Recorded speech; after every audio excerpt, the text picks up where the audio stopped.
मु शशिभूषण दास राज्य अतिथि साधारण संपादक ओडिशा आमल संघ आम जो सर्वाधिक सम्मेलन रखीचु आपण तो ए विषय निश्चित भाव अवगत अच्छा एपूर्व बारंबार आपण मैंने गणमाध्यम प्रचार प्रसार कर जो त्रयोदशी सम्मेलन जो चयन होता से जगह आम चयन नक निर्वाचन करने दाबी कर त्रयोदशी सम्मेलन कोरापुटे करने दाबी कर तो से किसी कुचक्रांतकारी ओडिशा आमला संघर से भितर राजस्व अमला संघर किसी जन अच्छा से कुचक्रांत कर पूरे गोटे त्रयोदशी सम्मेलन अनुष्ठित कले से देखु आम कोरापुट जिलूर मात्र जड़े लोक जाते जे राजस्व वाला आमर मानवर जिलापाल चाकरी विताड़ित कर ना गोटे दुर्नीतिर अभियोग आगुरी तो नवरंगपुर कहीं जाना मालकानगिरी कहीं जाना चले जड़े अधे आमर जिला मान तो से जालियाती करी निर्वाचन ना चयन कर गृह विभाग गोटे तालिका पठे अनुमोदन पाइबे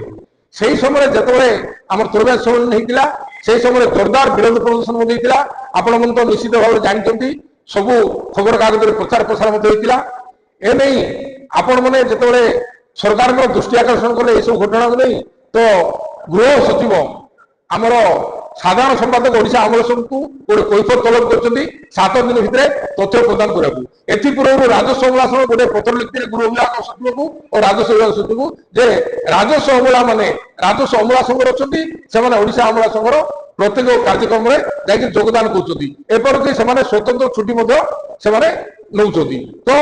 स्वतंत्र छुट्टी दिया न जाऊ बोली से चिठी लिखते गृह विभाग सचिव को और राजस्व विभाग सचिव को आउ जेहेतु से न मानिक गृह विभाग सचिव आदेश को अवमान कर सब आमर स्वतंत्र छुट्टी से नहीं त्रयोदशी सम्मेलन में योगदान कर कैफत तलब होती तो आम कहूँ जे जो राजस्व अमला माने ओडिशा आमल संघ त्रयोदशी सम्मेलन में योगदान कर स्वतंत्र छुट्टी अपव्यवहार कर छुट्टी रहा द्वारा कार्य बाधा प्राप्त होती आमर मानव अधिकार क्षुण्ण होती लोक मैंने हैरान होती शताधिक राजस्व अमला योगदान करते तेणु आमर 26-27 से 2 दिन आमर छुट्टी से मंजूर माने ये नहीं से 2 दिन से दरमा 2 दिन रिकवरी कर राजकोष को अणा जाऊ लेखाधिक टंका राजकोष को आसो और से विरुद्ध में दृढ़ कार्यानुष्ठान ग्रहण करा आम दाबी करूँ सरकार निकट में आपण जरिया सरकार दृष्टि आकर्षण करूँ।